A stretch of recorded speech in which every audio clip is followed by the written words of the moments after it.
Kaya Joey, tulungan mo kami. Ako po? Ano naman po maitutulong ko sa inyo? May magagawa ka, Joey. Ikaw ang panganay na apong lalaki ng lolo mo. Ikaw ang magmamana sa agimat niya. Pero, hindi ba na isama yun sa libingan ni lolo? Uhukayin mo ang libingan niya, Joey. Tapos kunin mo ang agimat. Nilagay namin yun sa maliit na baul na gawa sa metal. Nakasilid doon ang libretang kailangan mong pati na ang agimat. Story time.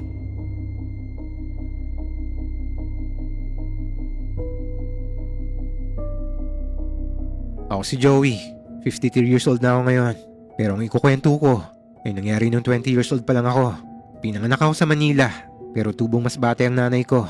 Hindi kami madalas nakakapagbakasyon doon dahil sa mahal ang pamasahe. 15 years old ako nang mamatay si lolo at si nanay lang din na nakapunta sa burol niya.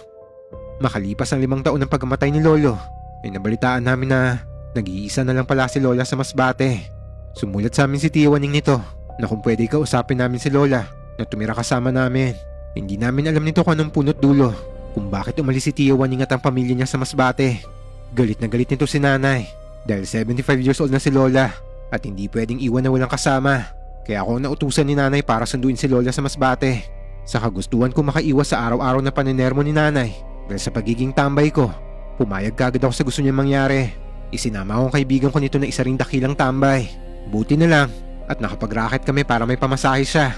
Yung binigay kasi na pera ni nanay ay sapat lang para sa akin. Parts, malayo pa bang baryo ng lola mo? Konting tiis na lang, malapit na tayo. Kung alam ko lang na ganito kahirap ang biyahe, hindi na sana ako sumama. Ang reklamador mo, ikaw naman itong nagpumilit sumama para makaiwas ka sa sermon ng nanay mo. Sigurado ka bang malapit na tayo? Hindi nga eh, tagal ko na kasing hindi nagagawi rito. Bata pa ako nung huling punta ko rito eh. Ayun, langya naman Joey oh. Baka maligaw pa tayo niyan. Relax ka lang Pards, kasama natin si Magda. Sino Magda? Di si Magtanong. Halika na nga, ang dami mong arty. Kabababa lang namin ito sa jeep at nag-aabang kami ng tricycle na masasakyan papasok sa baryo nila lola. Sa barko pa lang, panay na ang reklamo ng tropa kong si Leo dahil nahihilo daw siya. Hanggang sa nakasakay na kami ng jeep at puro alikabok ang nalalanghap namin. Si Leo naman ay ayaw magtigil ang bunganga sa kakareklamo. Sobrang liblib kasi ng baryo nila Lola Persing. Sa tagal na panahon na hindi ako nakapasyal dito, wala pa rin pinagbago ang lugar. Ang nadagdag lang siguro ay meron ng iilang tricycle na namamasada. Kaso wala din namang silbi dahil kapag sinabi ko ang address sa pupuntahan namin ay tumatanggi silang ihatid kami doon. Kaya naman yung huling tricycle na pinara namin ay sinakyan kaagad namin bago pa tumakatanggi. Nako mga boss, pasensya na. Masyadong malayo yung pupuntahan nyo. Dodoblehin kong bayad boss. Ano kasi? Paano ba to? Sige na boss, sa Manila pa kami galing eh. Pagod na kami. Kaya kailangan namin makarating sa baryo para makapagpahinga na. Sino bang pupuntahan nyo sa lugar na yan? Delikadong pumunta dyan ah. Taga doon po yung lola ko boss. Susunduin ko lang. Sige na boss, umayag ka na. Sige, 200 papayag ako. Grabe ka naman boss. Para ka namang may aircon at metro. Taxi ka ba? Parts, ibigay mo na. Kanina ko pa gusto mahiga sa pagod eh. Napagulang ng tricycle driver na to eh. Kesa naman maghintay tayo rito hanggang abutan ng dilim. Sige na nga. Pero tig-100 tayo ha. Teka. Oo nga naman boss. Bakit ang mahal naman? Baka pwedeng 100 na lang. Mga iho, delikado kasi sa lugar na yan. Kung ako sa inyo, wag na lang kaya kayo tumuloy. Bakit naman delikado boss? May mga rebelde bang nagtatago doon? Malala pa sa rebelde. Ano nga kasi yun? Sabihin mo na boss. Sa itsura nyo, at sabi nyo nga taga Maynila kayo, panigurado, hindi rin naman kayo maniniwala kahit nasabihin ko pa sa inyo. Panigurado aswang yan no. Kita nyo na? Sa pagkakasabi mo pa lang, para ka na matatawa eh. Kaya bahala kayo. 200 pesos, sagad na yan. Walang tawad. Sige, 200 pesos. Basta siguraduhin mo lang boss na hindi ka magpapadagdag pagdating sa baryo ha. Sakto na yung 200. Pero may kondisyon pa ako. Pasimple kong binulungan si Leo. Paano ba naman? Halata naman kasing ginugulangan na kami dahil ang taga Maynila kami at walang alam sa tamang presyo ng pamasahe. Pero sigurado naman ako na masyadong malaki talaga ang hinihingi nito. Parts, pigilan mo ako. Masasapak ko to. Mamaya mo nasapakin pagkarating natin sa bahay ng lola mo. Para nandun na tayo. Hanggang sa bungad lang ako ng baryong yon. Bahala na kayong pumasok doon. Langya ka naman boss. Kamahal ng singil mo tapos hanggang bungad lang? Ayaw nyo yata eh. Bumaba na kayo at nakakabala kayo sa akin. Naku, hindi bossing. Gustong-gusto nga namin eh. Malapit na lakaran na lang naman yun, di ba Joey? Larga na tayo boss, okay na yan. Inis na inis ako nito sa tricycle driver. Kaso wala naman akong magawa. Kaya pumayag na lang kami kahit napakamahalang singil sa amin. Kung hindi ako nagkakamali, 1993 noong mga panahon na to. Kaya malaking halaga pa ang 200 pesos. Habang umaandar ang tricycle, ay hindi ko mapigilang igalang paningin sa nadadaanan namin. Mabagal ang progreso sa lugar na to. Dahil malikabok pa rin ang daan. Tapos iilan pa lang ang poste ng kuryente. Pagdating nga namin sa bungad ng baryo, ay hindi na mapakali ang tricycle driver. Hapon na kasi nito at ilang oras na lang ididilim na. Hoy mga boss, sigurado ba kayong papasok kayo sa baryo niyan? Kaya nga kami nagpahati dito eh. Baka naman nagbago ng isip mo boss at gusto mo kaming ihatid sa bahay ng lola ko. Joey, Joey, mukhang may piyesta sa baryo ng lola mo ah. May nagpuprosesyon no? Sakto, gutom na ako. Baka may handaan dyan. Diyos ko po, yun na kayong dalawa. Mag-ingat na lang kayo, basta ako sisibat na. Teka bossing, yung 200 mo! Hoy! Langya. Hoy Joey, huwag mo nang abulin parts. Tinakbuhan na nga yung 200 eh. Kung ayaw mo, akin na lang yung parte mo. Ano ka, sinuswerte? Oh, halika na. Nagtatakang nilingon ko pa yung tricycle driver bago kami naglakad papasok sa baryo. Para kasing natatakot yon. Tapos pinarangkada pa ng mabilis ang tricycle niya.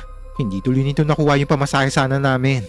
Pagpasok namin sa baryo, ay mas natatanunan namin naman nagpuprosesyon sa di kalayuan. Kukunti lang sila. Sigurado nasa 30 katao lang. Hindi tulad sa syudad na libo-libo kapag nagpuprosesyon. Lalo na kapag poong Nazareno. Nakakapagtaka lang dahil kakaibang suot nila. Itim na belong nakataklob sa ulo at nababalutan ng itim na kapa ang katawan nila. Tapos yung pinuprosesyon nila ay isang rebultong gawa sa itim na kahoy. Pero sigurado kung hindi ito ang Nazareno dahil kakaibang itsura ng rebulto. Nangilabot pa nga ako habang nakatingin sa kanila eh. Ang weird naman nila. Para silang kulto. Huwag mo na lang pansinin. Halika na. Ipagtanong natin yung bahay ni Lola Persing. Kanino tayo magtatanong? Parang ghost town tong baryo nyo eh. Walang katao-tao maliban na lang sa mga nagpuprosesyon. Pero mukhang hindi naman nila tayo napapansin. Dahil tuloy lang sila sa paglalakad oh. Saka, dasal ba yung binibigkas nila? Hindi ko maintindihan eh. Hindi ko nga rin alam eh. Wala naman akong natatandaan ng ganyang prosesyon nung nagbakasyon ako rito. Saka sa pagkakaalam ko, hindi pa ngayon ang piyesta rito. Hayaan na nga lang natin. Mangatok na lang tayo sa mga kubo. Kilala naman siguro nila ang lola mo. Kubo pa ang karamihan sa mga bahay dito. Pero natatandaan kong gawa sa bato ang bahay ni Lola. Na itayo daw to nung panahon ng Amerikano. At naipagkatiwala naman sa magulang ng lolo ko. Tao po! May tao po ba dyan? Mukhang walang mga tao. Bukas ang bintana ng kubo eh. Pero walang gamit sa loob. Aba, oo nga no. Nasaan ang mga tao rito? Subukan natin sa ibang mga bahay. O kaya galang mong paningin mo. Baka may makita kang bahay ng bato dyan. Yun ang bahay ng lola ko eh. Sumubo kami mga tok sa ibang kubo. Pero wala talaga nagbubukas. Hindi ko na kasi maalala ang daan papunta sa bahay ni Lola. Bata pa ako nung huli ko yung mapuntahan. Ang natatandaan ko lang ay ang itsura ng bahay niya. Psst! Psst! May sumisit-sit parts ah. Ayun, dun sa bahay na yun oh. Teka, parang kilala ko yan ah. Si Mang Dario. Dating barangay tanod yan dito. Nung si lolo ko pang kapitan dito. Hanep, lakas ang memory mo ah. Pero daan papunta sa bahay ng lola mo hindi mo maalala. Iba ka rin eh no? Iba naman kasi yun. Tara na, magpasama tayo kay Mang Dario. Nakatago si Mang Dario nito sa may kubo habang kinakawayan kami. Para bang may pinagtataguan siya. Pagkalapit namin ay hinila pa niya ang damit ko palapit sa kanya at tinutukan ako ng patalim. Sino kayo? Anong ginagawa niyo sa baryong to? Teka, Mang Dario, hindi po kami lalaban. Paano mo ako nakilala? Sino ka? Ako po to, si Joey. Apo po ko ni Lola Persing. Joey, yung panganay na anak ni Melba. Opo, ako nga po. Huwag tayo rito mag-usap dahil delikado. Malapit nang dumilim. Naglakad ng mabilis si Mang Dario, kaya sumunod na lang kami. Bala ko na nga sanang tanungin kung saan kami papunta nito eh. Kaso nakita ko na yung bahay ng bato ni Lola. Hoy Leo, ayun yung bahay ni Lola. Makakapagpahinga ka na. Parts, wala bang multo dyan? Parang haunted house ah. Wala no, saan kung meron man. Baka multo pang matakot sa'yo eh. Hoy, gumising ka nga. Ni hamak na mas gwapo naman ako sa'yo no? Shhh! Tumahimik kayo hanggang makarating tayo sa bahay ng lola mo. Mang Dario, bakit po ba? Kanina ko pa napapansin eh. Parang balisa kayo. Mamaya ko na sasagutin ng tanong mo, Joey.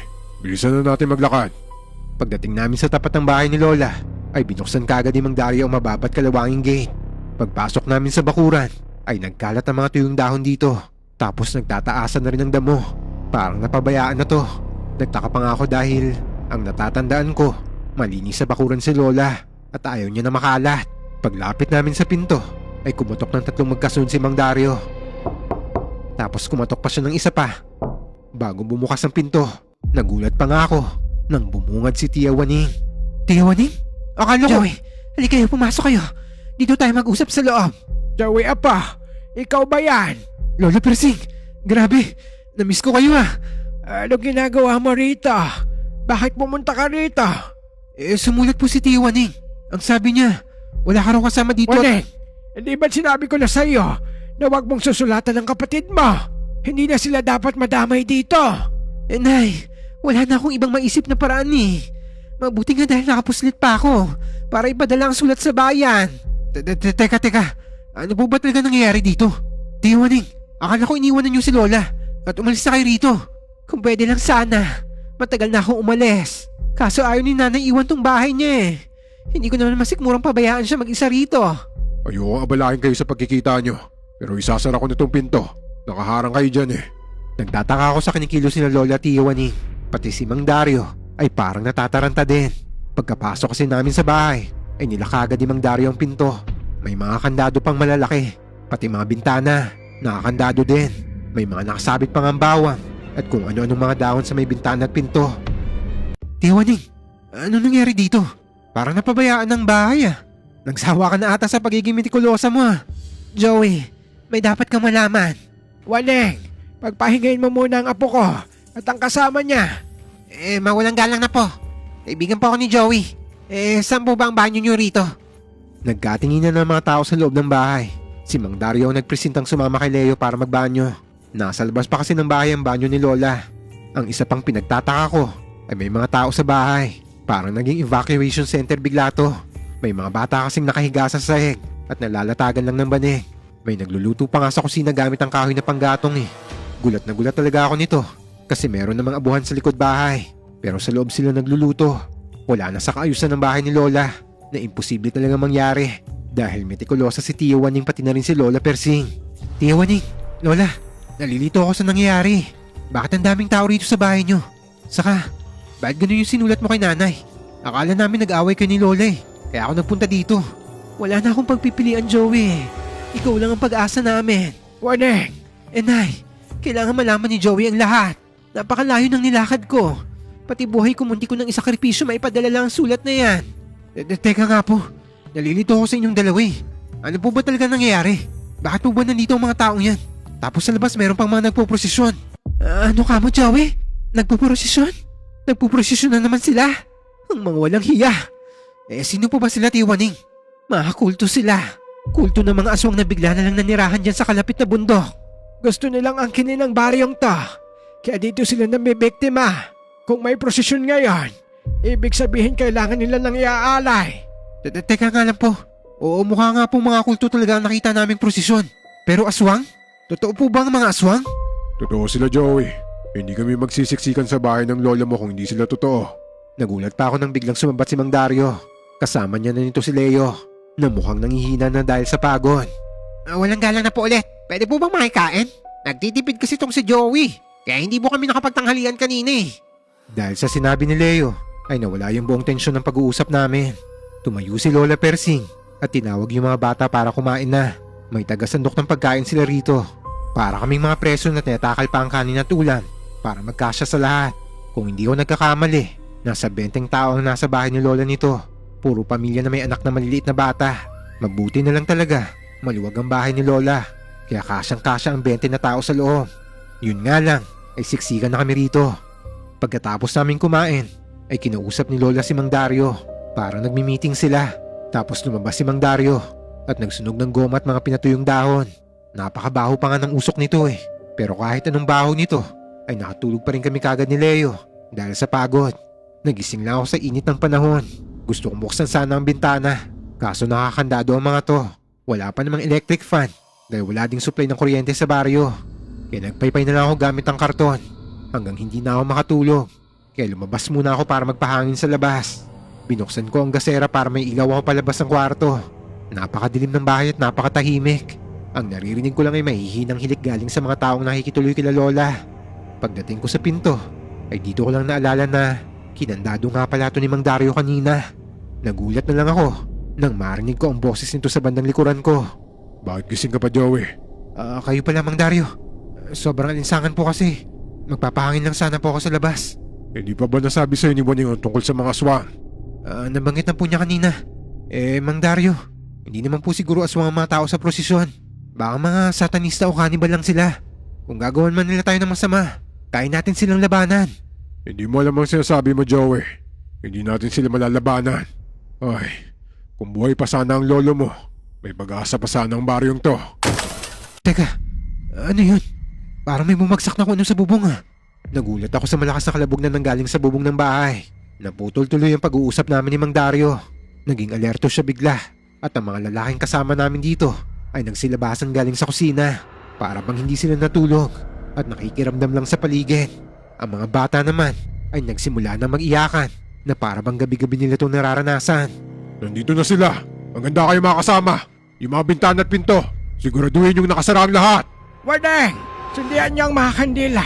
Bilisan niya. Joey, apa, gisingin mo yung kaibigan mo at magtipon-tipon tayo lahat sa sala. Bilisan niya.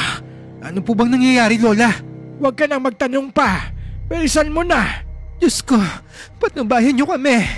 Yung mga kababaihan ay mabilis na nagsindi ng mga kandila. Bawat sulok ng bahay may kandila. Kaya kahit paano, lumiwanag ang paligid namin. Tapos nagtipon-tipon sila sa altar para magdasal. Ang mga lalaki naman ay nakatokang magbantay sa mga bintana at pinto. May hawak sila mga sibat na gawa sa kawayan. Para pang sasabak sila sa gera anumang oras.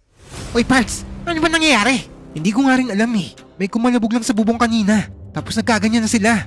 Ha? Kalabog lang? Bakit hindi nila silipin kung ano yon? Nagtataka na nga ako Kahit naman ilang beses lang ako nakapagbakasyon dito. Pang matagalan naman yun. Kaya kabisado ko ang ugali nila Tia Waning at Lola Persing. Hindi sila basta-basta papayag na magiging ganito kadumi ang bahay. Joey! Laya! Halikaya! Magdasal tayo para sa kaligtasan natin! Nagtatakang lumuhod na lang kami kasama ang mga bata. Kaso habang tumatagal, lalong dumadami ang mga kalabog sa bubong. Sumigaw na rin si Mang Dario na galit na galit. Lubayan nyo kami! Wala kayong makukuha sa amin! Tia Waning, ano po ba nangyayari? Umaatake na naman ng mga aswang. Aswang po? Sila ba yung mga nasa bubong? Oo, desperado na silang makakuha ng bata para iaalay.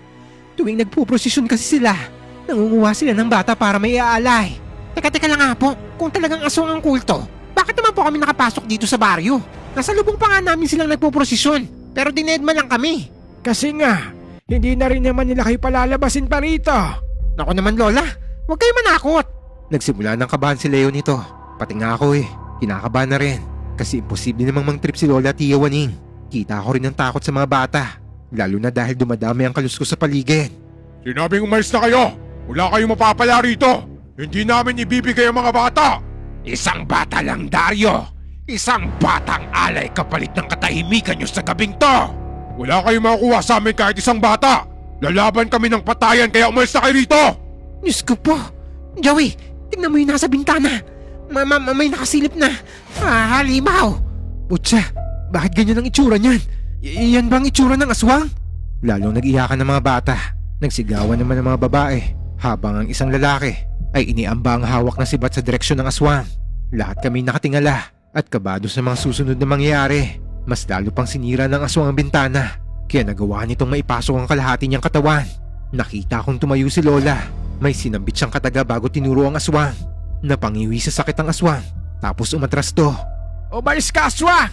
Hindi man ako kasing lakas ng asawa ko, pero sisiguraduhin kong makakapatay muna ako ng ilan sa inyo bago ako tuluyang maubusan ng lakas! Nay, wag mong pilitin. Baka maubusan ka ng lakas. Aling Persing, kami na po ang bahala rito. Huwag niyong ubusin ang lakas niyo. Dahil kailangan pa namin ng mga kaalaman mo. Kapag nawala kayo, katapusan na rin namin. Hanggang isang aswang ang nakapasok mula sa bintana. Tuluyan ang nawasak ang bintana dahil gawa lang din naman to sa kahoy. Lalong nagkagulo sa loob ng bahay. Nagkanya-kanyang tago ang mga babae at ang mga bata sa loob ng kwarto. Habang nag-iiyakan ng mga to, mabilis namang lumusob si Mang Dario sa aswang at itinarak ang sibat na kawayan sa dibdib nito. Agad tong bumaon sa dibdib ng aswang.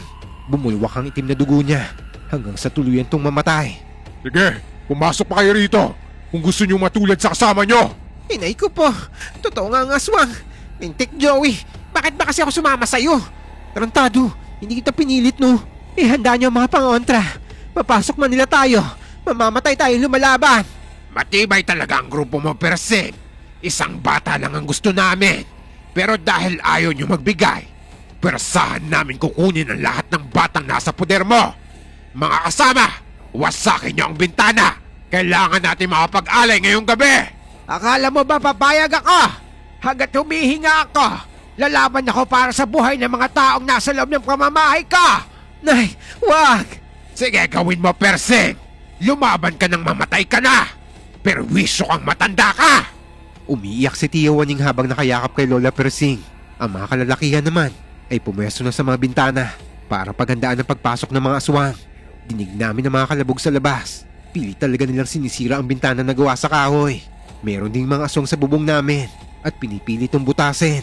May mga aswang din na pumasok sa sirang bintana pero agad tong pinagtulungang saksakin ng mga kalalakihan gamit ang sibat. Kanya-kanyang laban ang lahat habang kami ni Leo natutulala na lang dahil sa takot. Magtago na kayo! Ako nang bahala rito! Ako nang haharap sa kanila! Na hindi! Ikamamatay mo kapag nanghina ka! Wala nang paraan, Waning! Kapag nakapasok sila, lahat tayo'y mamamatay dito! Hindi ko papayag, Nay! Joey, kausapin mo ang lola mo! Teka, nalilito po ako, Tia Waning. Hindi ko nga alam kung anong nangyayari rito eh. Palalakasin ko ang proteksyon ng bahay na to para hindi sila makapasok! Aling Persing, huwag niyong gagawin yan. Lalaban kami sa abot ng mga kaya namin. Kayo lang ang makakapagturo kay Joey ng dapat niyang gawin. Hindi kayo pwedeng mamatay. Makinig ka kay Dario, Inay. Lalaban kami. Kayo na ang magtago. Alam na din ni Waning ang gagawin. Naturuan ko na rin siya. Kaya sige na, matanda na ako. Hindi na rin naman ako magtatagal pa. Sige na, magtago na kayong lahat. Hindi, Nay. Hindi. Huwag matigas ang ulo, Nay. Joey, samahan mo ang lola mo at ang mga bata sa basement. Milisan mo. Isama niyo ang mga bata. Joey, halika na. Magtago na tayo. Ituro mo kung nasan ang basement. Ayoko pang mamatay.